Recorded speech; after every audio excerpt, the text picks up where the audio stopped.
I'm Clint Penyon. I'm an ME310 Group 6. This is the video for the mock-up of our COVID-proof assembly. This is a box designed to sanitize pens. Let's start with the runs. I forgot what it's called. Anyway. Alright, so beginning with, I've color-coded all the parts in the assembly. The blue is the box, the green is the top and bottom hinges, red is ramp 1, the silver is the fiber barrier in exit 3, and the yellow, that's going to be the path of our UV lights. I've also added a little gourd here to show how the UV lights will be plugged in. So before you start your first initial cycle, you're going to plug it in. Yeah, that goes down there. Anyway, so we have these pens in the front called mock pens. The idea behind them is the pens inside the box are going to be soaking in the UV light for 2 minutes. So those pens are going to be sanitized, whereas the pens in the outside are not going to be sanitized.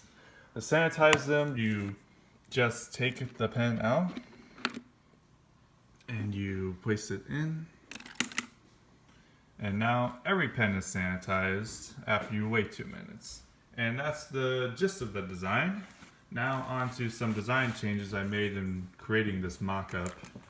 Our original SolidWorks design relied heavily on 3D printing and ABS plastic to create pretty much every piece in the box. I do not have access to a 3D printer, so instead I used a combination of birch plywood and what is it called? Balsa wood. These were good candidates because the wood is soft enough where if I wanted to use screws, I could just screw into them without having to pre-drill holes, even though I still had to use a drill to create the hinges. So I wanted to be as faithful to the original design dimensions as possible. But in doing so, I got rid of all the dovetails in the design. I found them to be too precise and restrictive.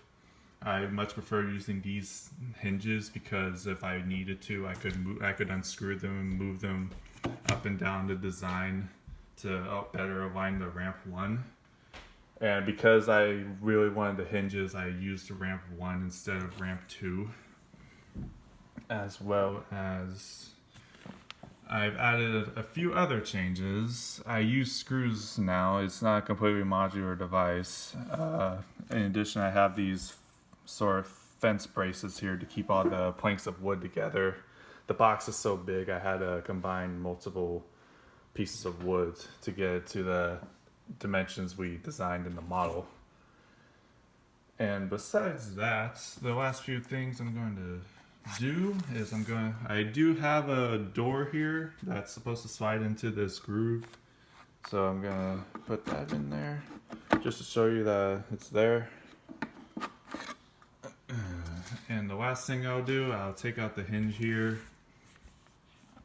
just to show that it's functional. Woo! Everything falls out. Here it is. Here's my ramp, swinging like a 4th grader.